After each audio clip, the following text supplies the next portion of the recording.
Bienvenue, mesdames et messieurs, dans l'invité du jour. Comment l'Afrique, grand réservoir de matières premières de tout genre qu'elle exporte, peut-elle mieux profiter de celle-ci?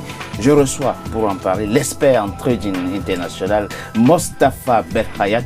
Il est mon invité du jour. Monsieur Mostafa Berhayat, bienvenue. Merci, merci à vous. Et merci d'avoir accepté notre invitation. Très rapidement, avant d'entrer dans le vif du sujet, comment évaluez-vous la résilience de l'économie africaine? Va-t-elle se relever très rapidement après la pandémie de Covid-19? Mais écoutez, c'est sûr que le Covid-19 a donné une leçon non seulement à l'Afrique, mais au monde entier. Oui. Donc aujourd'hui, l'Afrique réalise qu'elle doit définitivement entrer et développer son autonomie financière. Et elle est en train de réaliser qu'en fait, elle ne doit plus tellement compter sur la vente des matières premières. Il faut entrer sur un marché très important qui est le marché financier. Aujourd'hui, l'Afrique n'est pas présente sur les marchés financiers pour extraire des fonds à partir de l'Afrique, oui, comme par exemple une simple société aux États-Unis comme Renaissance Technologies, elle va extraire 100 milliards de dollars par an sur les marchés financiers. Et la jeunesse africaine a totalement la capacité de le faire. Vous allez nous dire tout à l'heure, effectivement, les grands ressorts de ce que vous êtes en train de préconiser. Mais avant, prenons un exemple concret. En ce qui concerne les matières premières, le marché du cacao, c'est à peu près 100 milliards de dollars par an.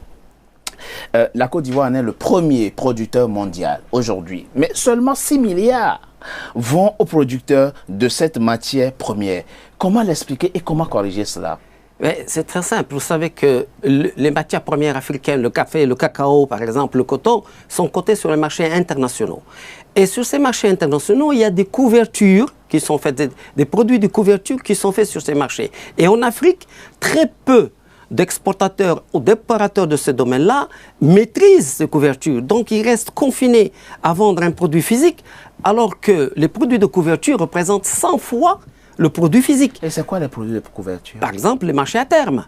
Vous savez, par exemple, vous pouvez acheter le contrat du café, du cacao sur le marché à terme. Vous pouvez acheter une option comme quoi, dans 6 mois, vous allez acheter le café, le cacao. Ce que je préconise, c'est absolument... c'est facile, en fait, à expliquer. Allez-y. Je préconise que la jeunesse africaine apprenne à maîtriser les produits de couverture sur les marchés des matières premières africaines. Et pour cela, ce n'est pas compliqué. On n'a pas besoin de Polytechnique ni de HEC pour cela. Aujourd'hui, les marchés financiers sont beaucoup plus simples qu'on le pense. Mais comment expliquez-vous déjà, avant qu'on en arrive aux solutions, l'absence de l'Afrique sur le marché, en tout cas la faible importance du continent sur les marchés financiers? Écoutez, vous me posez une bonne question parce que ça fait plus de 20 ans que j'enseigne comment intervenir sur les marchés gratuitement sur mes réseaux à la jeunesse africaine. Et aujourd'hui, il y a longtemps, quand vous voulez faire un site internet, vous avez besoin d'apprendre à coder. Mais aujourd'hui, pour faire un site internet, vous devez juste prendre 2-3 puzzles et vous avez fait votre site internet en 3 minutes. Aujourd'hui, il existe, j'enseigne une méthode qui permet de pouvoir intervenir sur les marchés financiers à partir du Sénégal, à partir du Gabon, à partir du Cameroun, sans avoir à quitter le pays, sans avoir à avoir un diplôme forcément. Alors concrètement, comment ça se manifeste-t-il? Comment intervient-on sur le marché financier de chez soi à Libreville, à Abidjan ou à Dakar? Alors, écoutez, c'est très important cette question. Et je suis content de pouvoir en parler. S'il vous plaît. Voilà. Il y a longtemps, il y a 10 ans de ça, 10 ans, oui, pour pouvoir recruter un trader professionnel, il faut tout de suite payer 1 million ou 2 millions de dollars de prime, comme un footballeur. Vous voulez acheter un footballeur, c'est au minimum 10 millions pour entrer dans la ligue. Les traders professionnels, c'est pareil. Mais aujourd'hui, c'est la chance de l'Afrique, elle est là maintenant. Parce qu'aujourd'hui, il y a des fonds d'investissement qui cherchent des traders dans toute l'Afrique et dans le monde entier. Pour peu qu'ils respectent un cahier de charges, ils vont leur confier de l'argent sans qu'ils quittent le pays. Pourquoi? Parce qu'ils ont trouvé que c'était plus intéressant pour eux de chercher des traders qui ont du talent, et ils vont leur coûter moins cher, et ça va répartir le risque. Et donc, moi, je suis en train de... Et le coût aussi. Et bien sûr. Et là, je suis en train de former... C'est pour ça que vous misez sur la formation des jeunes Africains, oui, des jeunes traders sur le continent. Exactement, parce que si on arrive à les former et à leur faire passer ces examens, eh bien, un Africain qui n'a pas de capital, qui ne sait pas connaître l'anglais ou le français, il peut se retrouver gérant des fonds des États-Unis et de Londres. Mais c'est extraordinaire, c'est la chance de l'Afrique. Il faut absolument qu'on développe. Vous savez, moi je suis pour faire rentrer l'analyse technique et graphique des marchés des matières premières et l'intelligence artificielle dès la seconde en Afrique. C'est-à-dire, un enfant de 14 ans est tout à fait capable d'assimiler l'analyse technique et graphique et l'intelligence artificielle. Et là, l'Afrique sera C'est ça les enjeux de demain. Oui, l'Afrique sera le premier continent au monde à enseigner à la fois l'intervention sur les marchés financiers et l'intelligence artificielle à un enfant de 14 ans. Pourquoi? Parce qu'en réalité, aujourd'hui, l'intervention sur les marchés, c'est en fait, c'est comme un jeu vidéo. Ce n'est plus ce qu'on pensait comme avant. Aujourd'hui, il y a une formation que j'enseigne, c'est si j'ai ça, je fais ça. Si j'ai ça, je fais ça. Ça s'arrête là. Ça, quel nom, la formation? La formation, la formation s'appelle MBK System. Mustafa Belkhaïat System. Voilà. D'accord. Mais ce que vous êtes en train de dire, c'est très important, c'est qu'il faut déjà commencer à partir de la seconde à enseigner aux jeunes Africains l'analyse graphique et le trading, pour ainsi dire. Exactement. Y compris l'intelligence artificielle. Oui, l'intelligence artificielle est définitivement à la portée de la jeunesse africaine. Et je vais vous dire pourquoi.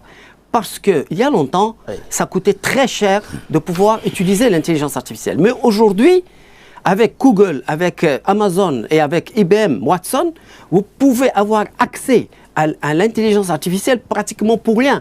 Et même dans les... J'invite toutes les universités africaines à pouvoir se mettre en relation avec ce que je viens de nommer, parce qu'ils vont leur donner... C'est déjà le cas dans certaines écoles quand même. Il y a certaines grandes écoles aujourd'hui qui enseignent l'intelligence artificielle à la licence et au master déjà. Oui, mais ce n'est pas appliqué au trading. Alors que le trading doit devenir la priorité de l'Afrique. Moi, j'entends toujours parler que l'Afrique va être et l'avenir, etc. Mais ils pensent tous, ils pensent tous dans la dimension de matières premières.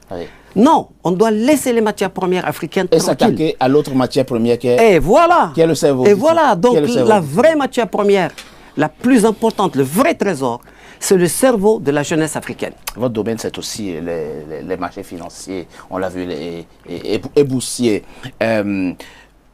Là, il y a un débat sur le continent aujourd'hui, notamment en Afrique de l'Ouest, notamment, et plus précisément, les pays de l'UEMOA qui vont passer du franc CFA à l'euro, dont la parité est fixe aujourd'hui par rapport, à l'éco, pardon, dont la parité sera fixe par rapport à l'euro.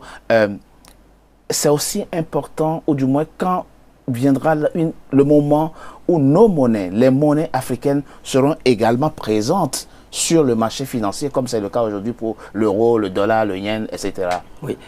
Écoutez, pour cette question de la monnaie africaine, moi j'ai une position très très claire là-dessus. Ça fait plus de 30 ans que je suis sur les marchés financiers et je veux apporter mon expérience à ce sujet-là. L'Afrique ne doit pas tout de suite penser, réfléchir à sa monnaie. Elle doit réfléchir à devenir une puissance financière, d'abord. Et pour qu'elle devienne une puissance financière, il faut que ça passe par le bas, ça passe pas par le haut. On peut devenir une puissance financière sans avoir la maîtrise de sa monnaie? Non, oui. D'abord, il faut devenir une puissance financière, dans le sens où la jeunesse doit commencer à rentrer sur les marchés financiers.